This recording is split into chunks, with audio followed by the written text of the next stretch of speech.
Hello, and welcome to Husky Huddle. I am your host, the best podcast host in the universe, Steve Cully. With me, as always, the icon himself, the legendary voice of the Huskies, the best of the best, Joe D. Joe D. Ambrosio. Great to see you, sir. Good afternoon, sir. How are you? Well, I'm going to be better after tomorrow as we go on the road to play at Buffalo.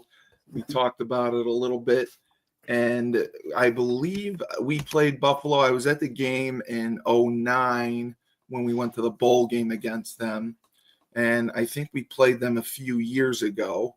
Well, We've always Played them last oh, year. Beat them about 100-0. we destroyed them last year, but I mean I know Right. we played them before that, and it was a little bit closer. But I think we have pulled away. The Bulls are coming off a loss against Troy, and Troy has improved a little bit over the years. But Mac Nation is still not the best conference in the world. We are hoping to have some of our players back. I know they are. They're going to have one of our former players in the lineup. If you remember, Josiah Gathings, our wide receiver, he transferred to Buffalo at the end of the winter transfer portal. And then we had Tyquan Robinson also He will transferred. not play tomorrow, from what I have Oh, told. he's not going to play tomorrow. He's injured. He will not play. Yeah. So we played which is a huge gap for them. Yes, because they rely on him. He's more of a dual threat guy, which Right. we tend to, I would say, struggle with, so to speak. I think a lot of schools do. Yeah, a lot of schools do because, like I said, when you have a dual threat guy, you're playing option football, basically out of the shotgun with just the same schemes, just different kind of window dressing behind it.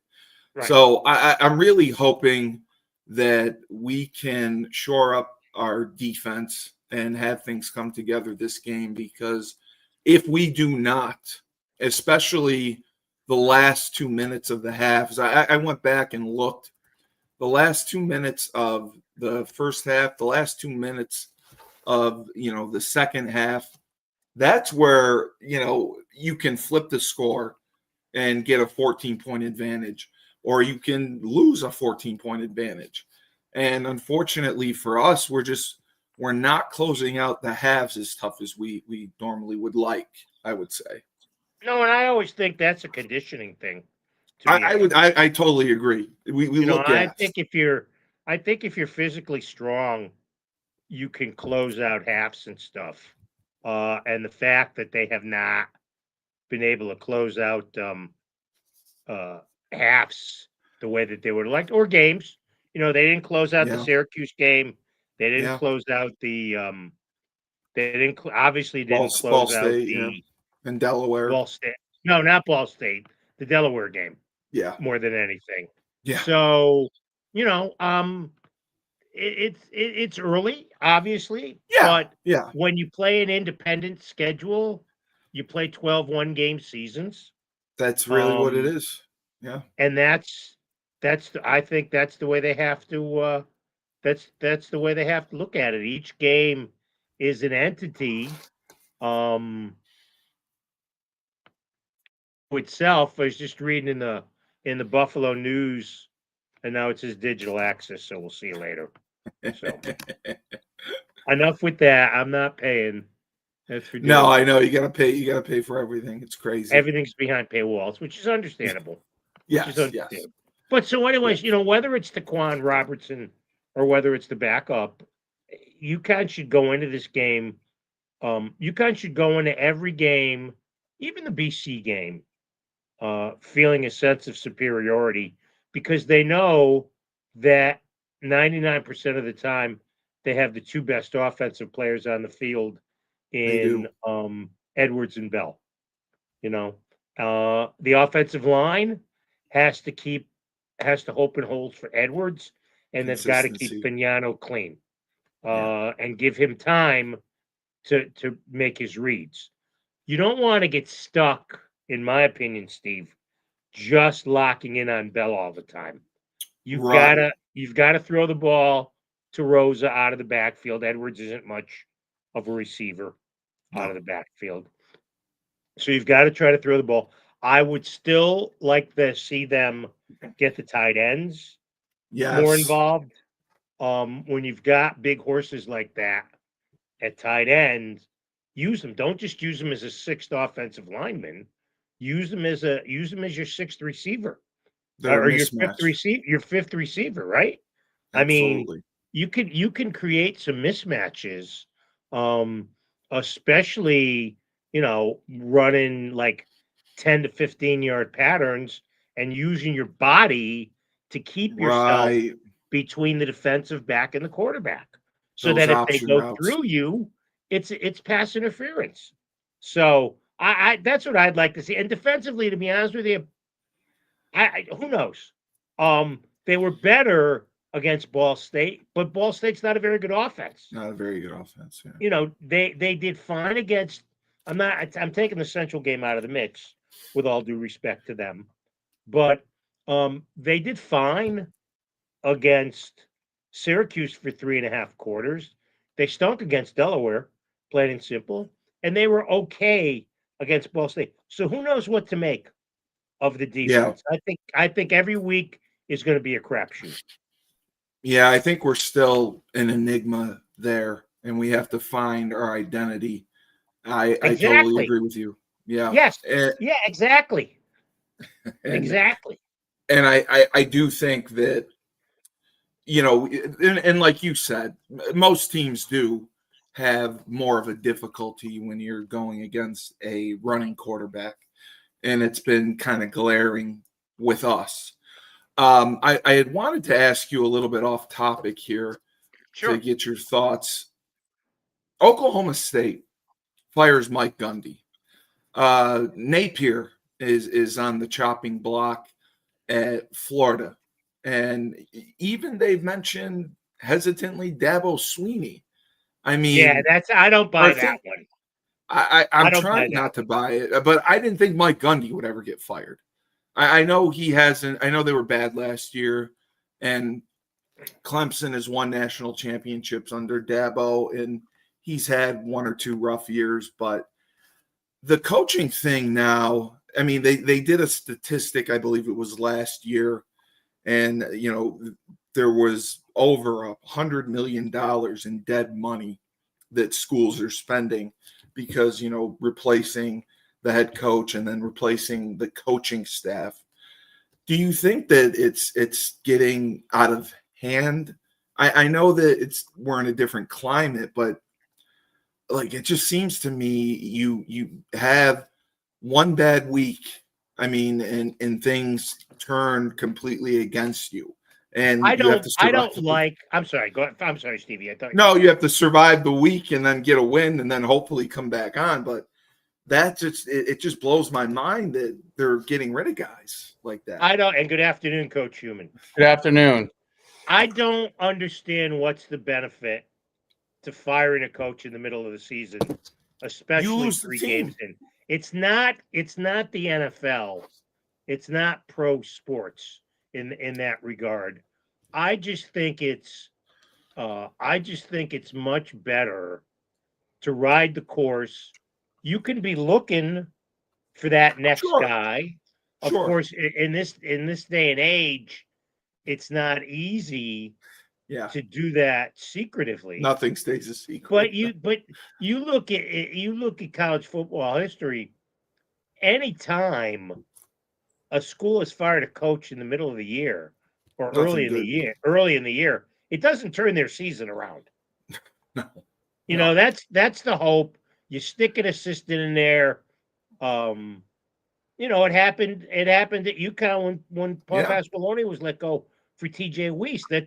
It turned around when the schedule got easier. You right.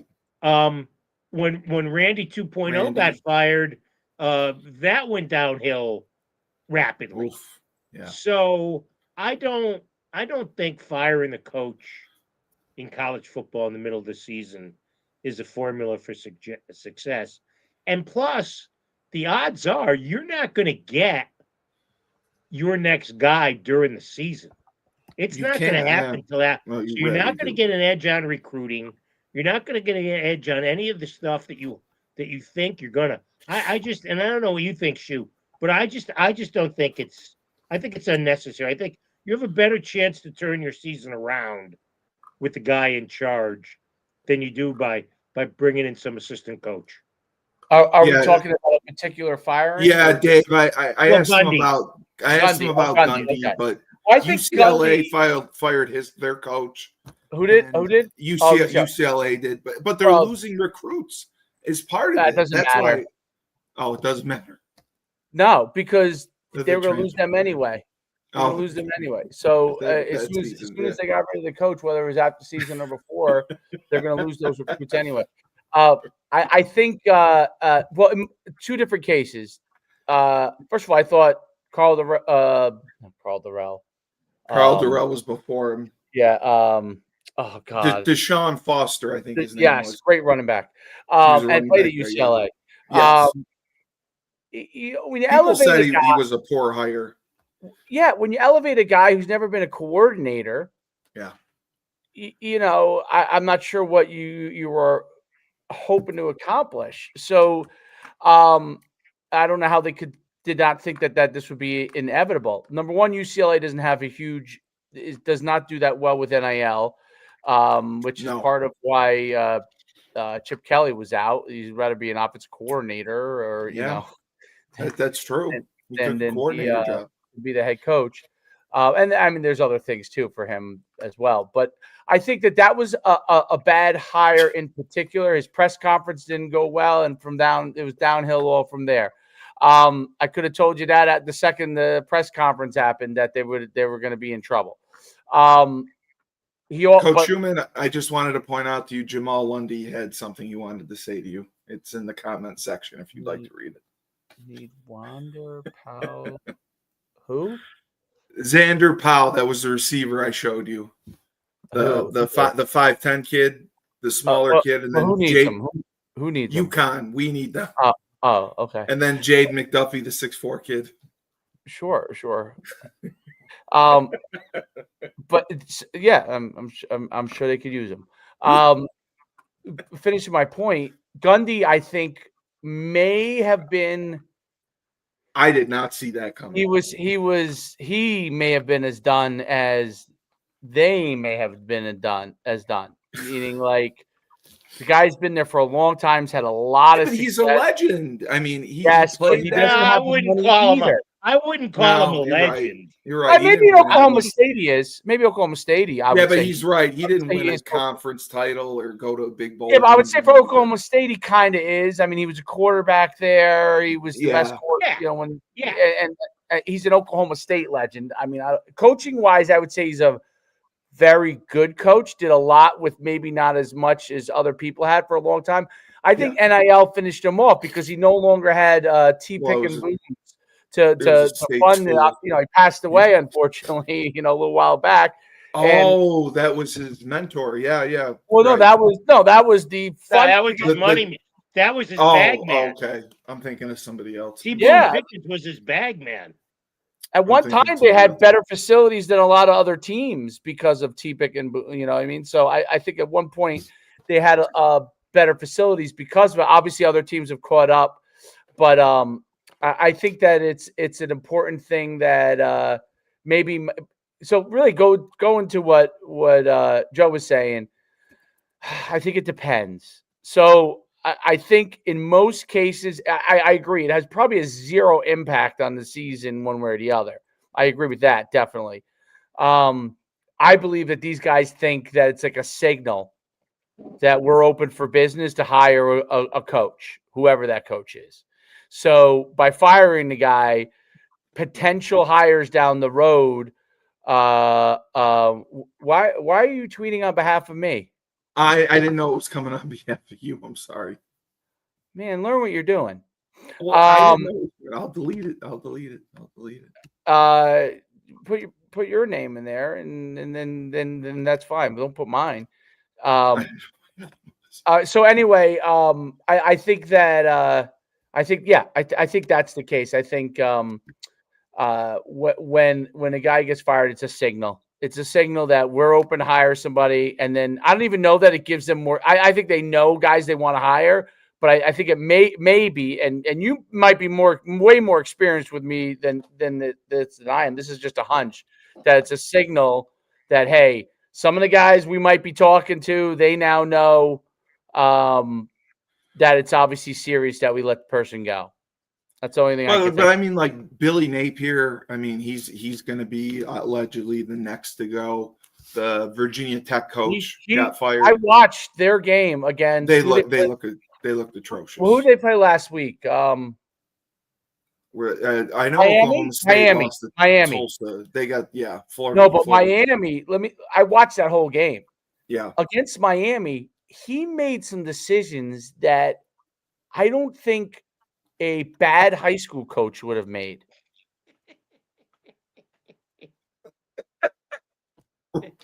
Really? Yes. Wow. Yes. He made some horrible calls when they still had opportunities in the game. I mean, they were torching Miami on the outside.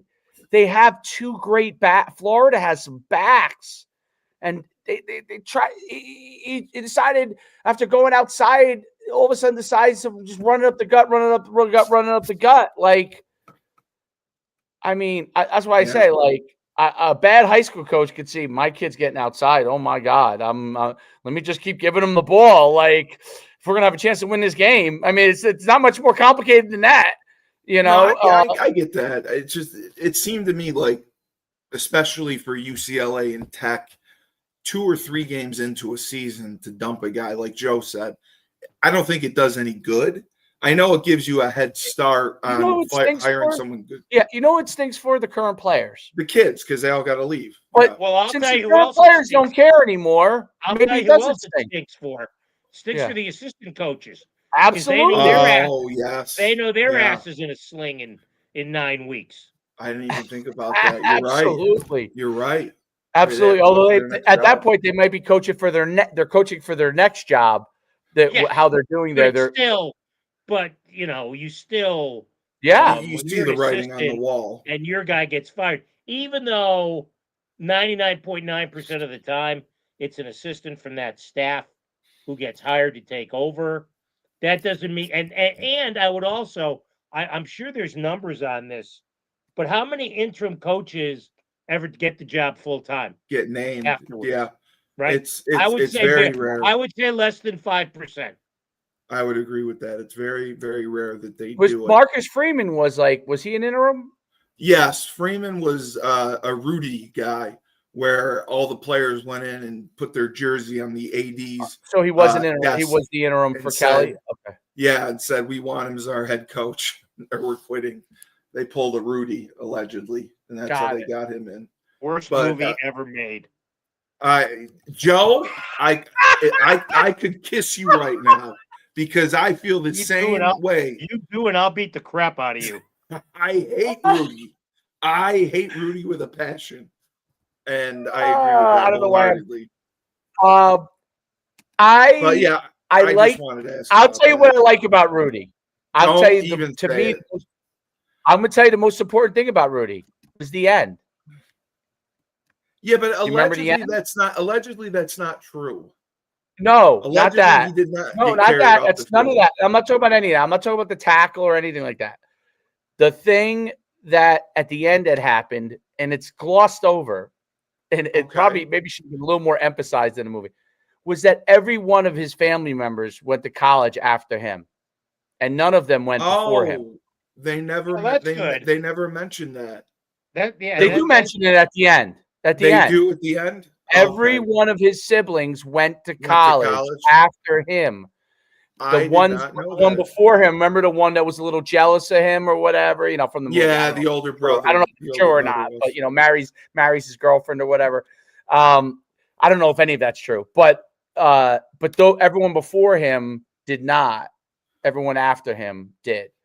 And that to me was honestly, I mean, I know you watch a whole movie to the thing was that you could change you could change the trajectory of your life. Yeah, you just got to be willing to do it. I get that. Whether any of it was true or not, I know Joe Montana said it wasn't true, and a few other guys said they said that he wasn't carried off the field. Let's be honest before we get off this nauseating topic. Rudy would only work at Notre Dame. If you made Rudy at Alabama, his ass wouldn't get on the practice field. No, Saban wouldn't dress him. Only at Notre Dame could you have a plot like Rudy. And I'll leave it at that. I agree. Great point. But anyway, so before that, what were you saying before that, Steve, about Oh, no, I was just going to say Joe brought up a great point, and I totally agree with that. Our passing game, especially, going against Buffalo, we have targeted Skylar Bell way too much. And I think that we have to get, like Joe said, other wide receivers involved. Get the tight ends involved. And more importantly, like Joe said, the tight ends. I think if you watch the telecast of the last game, the gentleman who's doing color referenced 15, 20 times that Samus had told him he had the whole back page of his play sheet was dedicated to plays to get Skylar Bell the ball. So obviously, right. Coach Samus thought they weren't getting. Now, look, we didn't have to hear it every other offensive play from the guy doing the color. But now that you've stuck that in other teams' heads, now let's go to other guys. Now let's get the tight end involved. Let's throw a screen pass to Victor Rosa and pull the tackles and guard and see how that works out. Because we know, barring something unforeseen, that Edwards is going to get his yards, and barring something unforeseen, Bell is going to get his catches. Now's the time to get the other guys, the other skill guys involved. Because if you don't, you know what's going to happen? They're going to lose interest. They're going to lose interest. They're going to lose interest. And Dave, that's something that I clamored about as well. We throw quite a bit of screen passes, but they're to the wide receivers. We don't throw a lot of running back screens. And that's Victor Rosa, something in his skill set that he excels in. He catches the ball well. He can run the ball and make plays in space. I would love to see some screens to him, and that will slow down the pass rush, make it easier on the offensive line. Our linemen aren't the best at blocking in space, but getting them out there on the perimeter, having them match up with a corner, at least the corner has to go around him if he doesn't block him. And I think Victor is good enough to skirt through any hole. So that's what I totally agree with Joe on. Maybe a little misdirection too, run-wise. That's the other thing. Yeah, we don't do that. We don't run counter. There is no deception. You guys are much more well versed on the strategery than the old radio guy. But the misdirection, you're right. There doesn't seem to be a lot of diversity. What about a revert? Even a Cam gets the ball, hands it off to somebody else on a reverse. We did that against Syracuse. Yeah. More that kind of stuff to keep. It doesn't have to be a pass off of it. That's right. That's going super cute, right? But I'm saying literally like a reverse.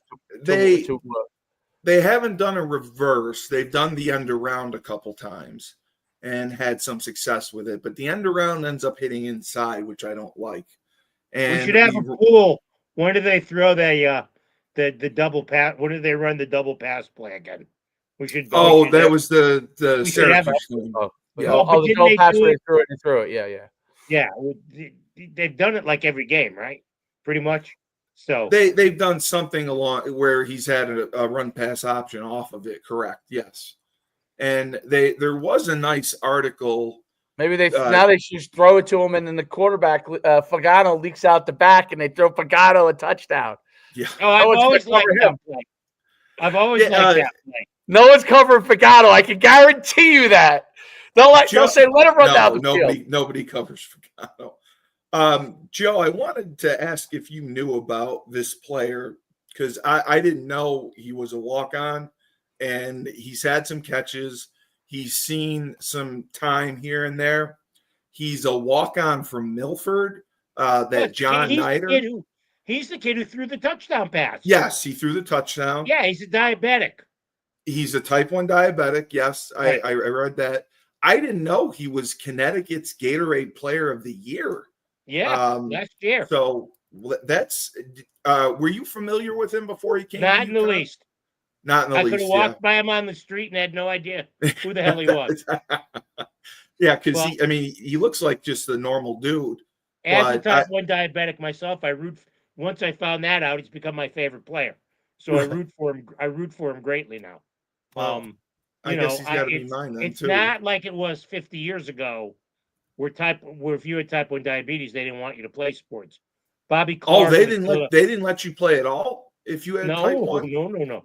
Bobby Clark of the Philadelphia Flyers, their great captain and center, was really the first athlete to come out and admit that he was a diabetic and become a phenomenal player. And there was no insulin pump back then, so he'd be giving himself shots in the locker room and stuff. But no, I think the Neidler story, and he got a lot of publicity this week. I think the Neidler story is a great story, and it just proves that he's a kid who had Division III offers, didn't want to go D3, wanted to live out his dream, even if it meant never getting on the field at Uconn. But he obviously worked his ass off, made an impression on the coaches. The coaches told more, because let's be honest, I mean, with no disrespect to the head coach isn't noticing walk-ons. Okay? No. Not even preferred walk-ons at the big school. No. That's why they have assistant coaches, is to say, hey, this kid looks like he might help us. It's crazy too, because they brought in so many wide receiver transfers, and he still gets on the field and he still makes plays. Even they started. I love it. He started out as scout team quarterback, and he showed such athleticism that they moved him. Yeah, because he was a high school quarterback. He wasn't a wide receiver. Oh my! Okay, I did not know that. So he came in. He was the scout team quarterback, and then they put him at receiver. He was lighting people up as scout team quarterback. So that's a great story. Which, off what we've seen off the first 4 games, may not be as much him as it is that the defense is suspect. Right. No, I had no idea about that. It really is a great story. Good story. Wow. It really is a great story. And, the other guy that I'd like to see get the ball is Shamar Porter. He's run a couple of those end arounds. He's shown that he has the speed and athleticism. But I think, to Joe's point, Pagano, either Bell is his first or second read, and he's going to him. Might be first and second read.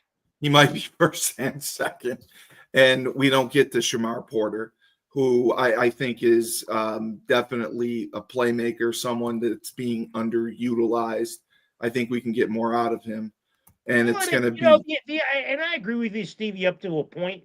But it's only 4 games in. Now we start. No, you're right. We start the second third of the season. So let's see what the analytics are. Let's see how much they throw to people. I wish on the stat broadcast site that puts out the statistics, they put how many times a kid is targeted. NFL, you get how many times the guy is targeted. I'd be curious how many times Bell has been targeted in the first 4 games.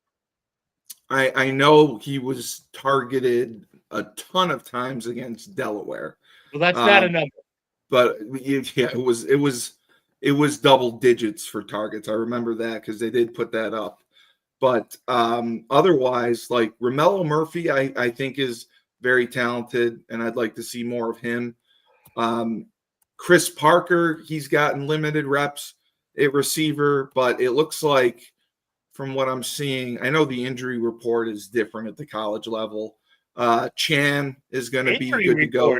Injury report? What's an injury? Well, they're supposed to put available their availability or whatever. I know good luck at that. Porter and the other guy I like is Romello Murphy. Romello Murphy, I mean, they're both not Porter. Murphy's a 1-year rental. I just think they got to get more out of him. The offensive line, like you said, I think they're big, physical road graders. I don't think they're the most athletic group, but what I've seen from Wes, Carson Cassidy, the right tackle, he's the one I've seen that kind of has struggled a little bit more than the others. Ben Morawski, the left tackle, I have liked. That's the side that's strong. I like Morawski. I like Ty Chan. It's the right side, Juergens and Cassidy, that need to improve. And then it'll be interesting to see if Juice Vereen is back at tight end as well, because he's the guy, Dave. Remember we saw him, they split him out a little bit in the trips formation. But then he got into it with Coach, right, at some point or something? Well, he did get into it with Coach, and he also got thrown into triple coverage, and I don't know if he had a concussion or not, but I believe was it against Delaware? It was against Delaware. We didn't see him the rest of the week, the rest of the game. When did he get into it? Did he get into it more? I believe you remember seeing it. It was more, right? I didn't see it. Yeah, they talked about it and they showed it. It was I mean, shocking to say the least.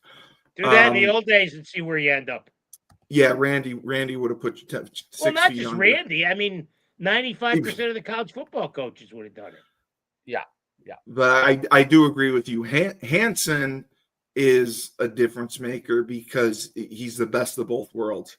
He can be that sixth offensive lineman, but he's such a good route runner. He catches the ball. He gets open in space. And, you know, he's had to corral in some tough passes. Honig is really the left tackle. I mean, he's more of a tackle than anything. He catches the ball pretty well. He does, but he doesn't. He's not a guy that gets downfield often. Hansen's the one that gets downfield that I've liked. And that's the guy that has been impressive to me.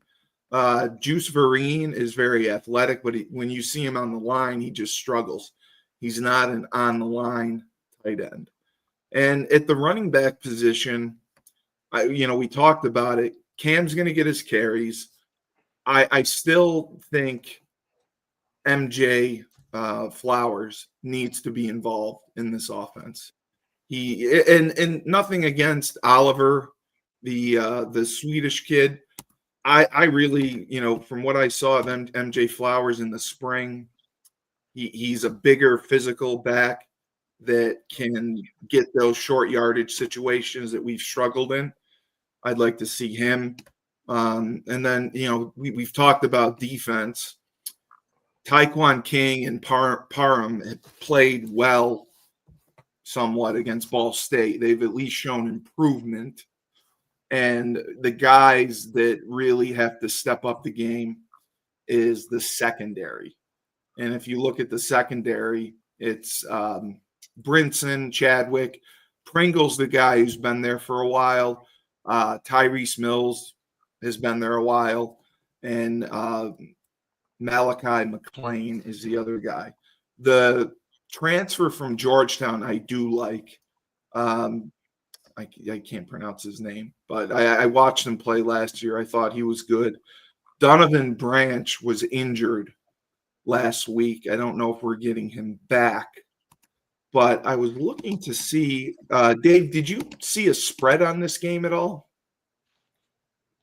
I was just curious. Thought it was like 6.5. I thought it was like Uconn 6.5. So it is 6.5. Okay, that's fair.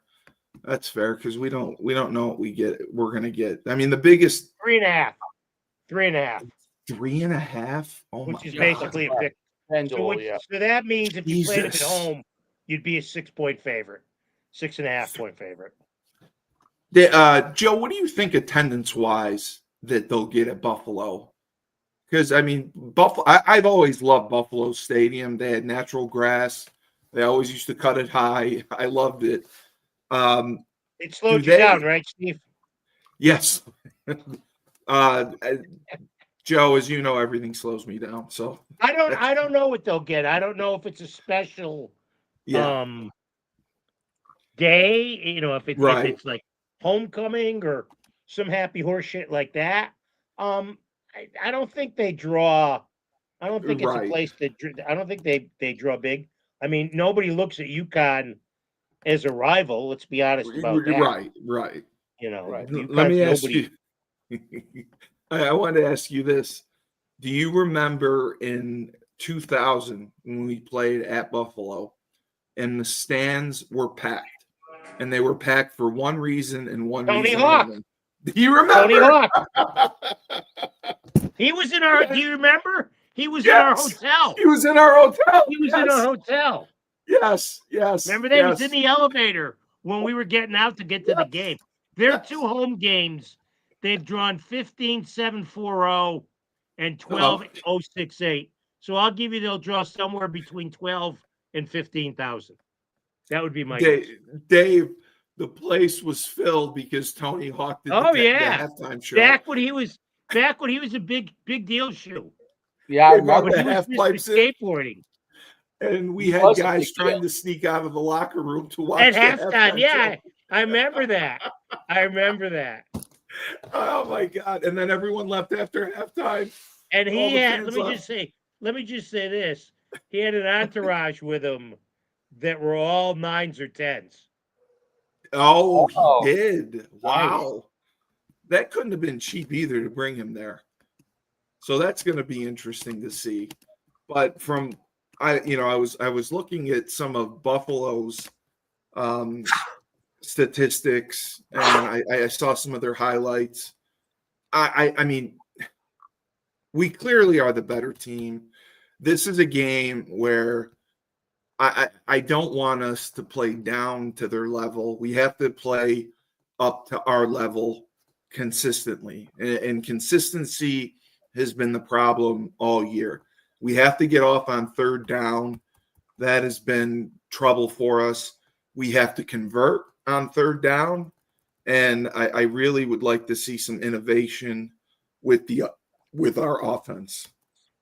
Yes, I think so. But here's the question when it comes to that. Knowing the Yeah. nature of football coaches like Schumann, who all think that they're involved in CIA work, do you want to show? It's a Yeah, I deep- love Do you That's want to true. show? Very true. It is true. Do you It want to is. show your It hand is. against the team that you think you're superior than? Don't you think you want to try to keep it Simple. Yeah. simple enough to win and save the tricky crap for, oh, I don't know, BC or somebody Yeah. like that? That's Yeah. just, I mean, but look, you know what? And again, because of the schedule, I'd really like to see us play, and it's not going to happen. I'd really like to see us, especially at home, play a brand of football that has people jumping out of their seats. Exciting. Yeah. No, I agree. I agree. Give me the It's days of Orlovsky throwing to guys 20 and 30 yards down the field. Give me the days of Shane Stafford being able to drill Torrey Taylor and Eddie Long and Wilbur Gilliard running the daylight. Now, that's not to demean Edwards and Fignano No. and Brown, but it's a scheme. It's as much a scheme thing as anything. But no, I don't. I would expect this game to be relatively vanilla. Pound the ball with Edwards. Give Bell the ball. Hope you get a couple turnovers. Look, I think UConn. That's huge too. Yeah. Wins. I think UConn wins 28-17. That's huge too, the turnovers. I mean, they got to convert some turnovers on defense. And I really would like to see the defense come together and play a complete game. And if Buffalo is lacking a running quarterback, I don't know. I got to look up and see who their backup is. But I think that'll make a difference if that quarterback. I looked. He hasn't played much. So okay. It doesn't. So that's good. Yeah. That's good then. If they're yes and no. I mean, we've seen backup quarterbacks who get a chance. Oh Jesus, you're right. Oh, And you're right. So I mean, it's just look. You want to be aware of what Buffalo does, but I think games like this, UConn's got to concentrate on UConn.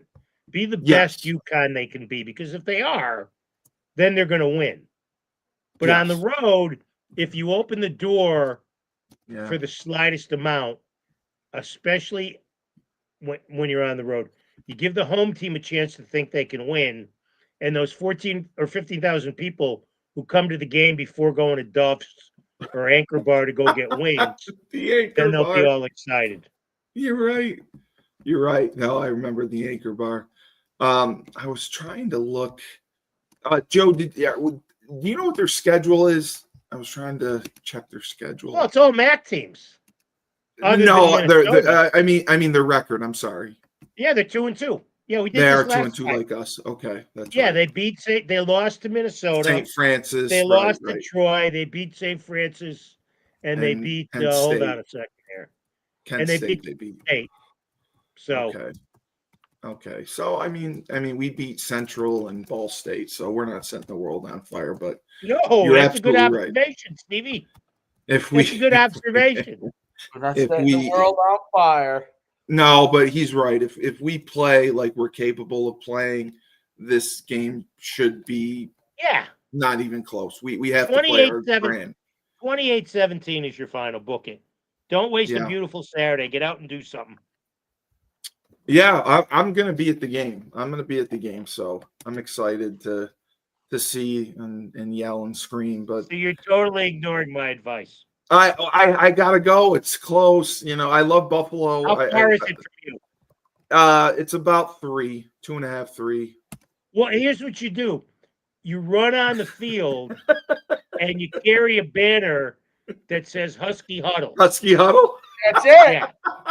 You know what? That's a good idea. I may print no, up a it's banner not. that says Husky No, it's Huddle. not. I'm not going to run on the field, but I may print up a banner that says Husky Huddle. Yeah, And try to print up a get on the banner hard camera. that says Husky Huddle and hold it up. Yeah. Because they'll pick you out of a crowd. They Yeah, will. you're gigantic, dude. You're 6'5". Yeah, and Yeah. it's on the ESPN broadcast as well.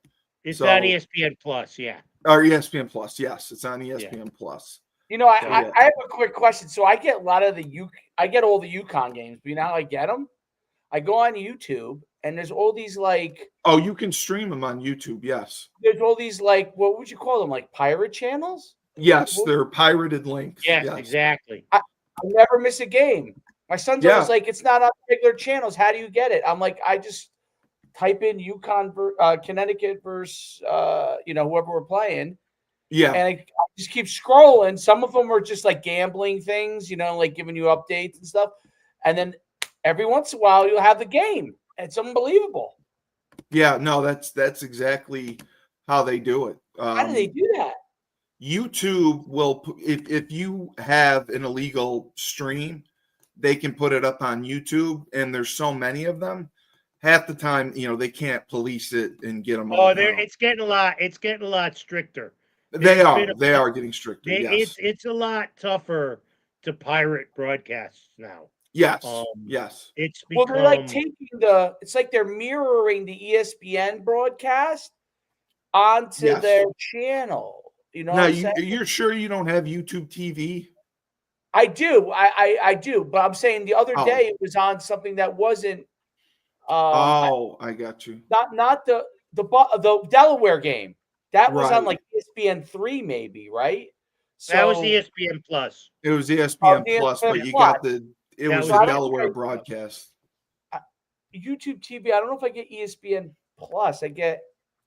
If you have the ESPN app, I have you get ESPN 2. I think. I don't know. I'm not sure. If do you have the ESPN app? I do. Then you get ESPN Plus. You should get it. Okay. If you pay for the app, you should get it. Okay. I watched it on like one of those channels. I was like, wow. I was like, it has the whole game. It was like pretty good. But I agree with Joe. I think offensively, we're going to run the ball. We're going to run the ball well. I hope to see more play action passing. I hope to see Skylar Bell. He's going to get his catches, but I do think he can be more of a decoy. and Shamar Porter, Romello Murphy will get the ball. And then I'd love to see Hansen have a big game. I'd love to see Honig have a big game. And I'd love to see not Honig. it's Honig. Okay. Honig. I'd love to see some deception, misdirection, whatever, the screen passes, anything to keep that defensive line off balance. And then defensively, it's time. They got to lay down the law. They got to step up, and they have to make plays. They have to stop the run. They have to be physical, and the secondary has got to do their job. And like I said before, I think asking them to play man coverage is very difficult for that group to execute. I don't think it's putting them in the best position to succeed. I think playing some mix of zone will help them. And I think with a backup quarterback, it should be a runaway train. I'm going to go 35-10. You always go over the top, dude. I know. I try to have the faith. I did pick them to lose against Syracuse. I'm gonna say it's another 40 drop. I would say. We're averaging 38 to 40 points a game. I'm not confident in the defense yet. I'm gonna say 42-35. Buffalo's averaging 25 a game. So that means they're definitely scoring 35 against us then. Well, I mean, again, listen, that we struggle against the running quarterbacks. I think if their quarterback is not a runner, I think we'll be fine. Because Syracuse's quarterback wasn't a runner, and we were able to hold them to 6 points with 5 minutes left in the game. So that's kind of why I feel that way. And then this is where I really think we can get on a roll. We beat Buffalo. We can beat FIU. And then Duke comes to town. We beat Duke. Those are 3 big wins. And that's when we'll start to get the momentum. Well, and that's what we need. No, Duke comes to town after Boston College. I got the schedule. Okay, I got the schedule wrong. Yeah, Duke comes to town. Yeah, Duke's like the next to last home game of the year. Okay. I'm sorry. So okay, we got FIU, then we're at BC, then we're at Rice, then we're at UAB, and Duke. Okay, but that would be huge for us if we get Buffalo, Florida International going into BC. That's the momentum we need. It'll give us confidence and a very good chance, at least an opportunity to match up with them and see what happens. I mean, anything can happen. Like Joe said, when you're an independent, it's 12 one-game seasons. It's absolutely right. And right. I do like that the Buffalo game is going to be on ESPN Plus. I do like their broadcasts. CBS Sports does well. I do love Ross Tucker, but otherwise, I think ESPN Plus is good. And I hope, again, we if we can do that exciting brand of offense like Joe talked about, something explosive, throwing the ball downfield, exciting. We had 25,000 fans, and I think that's being generous at the Ball State game. There was no chance. There's a bet. No, there's no chance there was 25,000 people in. I know that's what they listed, but that's tickets out. Right. I heard it was. Yes. I heard it the most. It was 15. Oh my God! And that's what's going to prevent us from 15. Moving up. Wow. That's really rough. 18, maybe 18. That might have been 18. That's still rough. That's still well, rough. but yeah, Steve. Yes and no. I mean, you come off two. You still You're still fighting an uphill battle after all these years with football. Even coming off of the year last season. It's just look, you want to get you'd like to have 30,000 in the house whenever you get a chance. And hopefully by the end of the year you'll have played really well and you will. Yeah. So what do you think it would take to get football? I mean, this is a totally different discussion, but what would it take to get football to a level where we could I'm not even talking about playing competitiveness, but like get some level of prominence where we're drawing people, and we are have a popularity level, let's say equivalent to like a Syracuse. What would it take to do that? It's never going to happen with an Never independent schedule issue.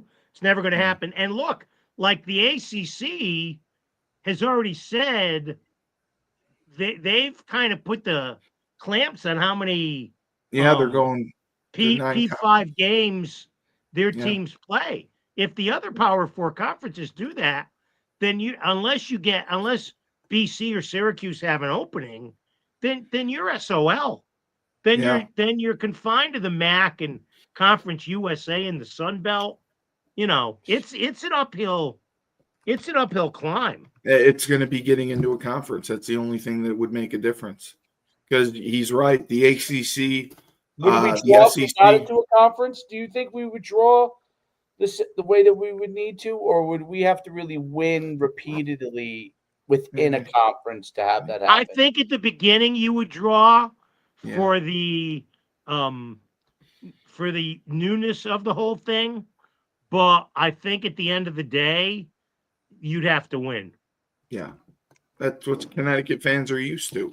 We're spoiled by winning. I mean, they're not going to stick by. Schiano's able to draw. When Schiano's been the head coach, he's the only guy that's been able to draw. Well, Flood did post Schiano, but they were in the same. Yes. They're both part of the same kind of Coaching staff. Yeah.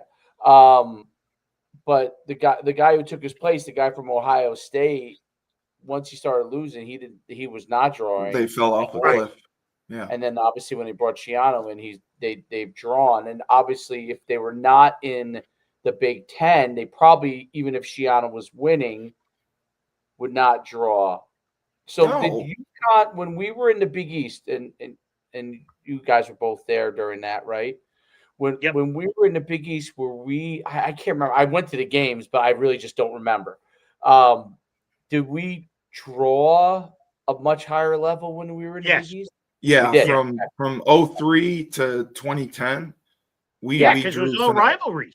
Yeah, I think the whole time we were in the 9 years that we were in the Big East, we drew.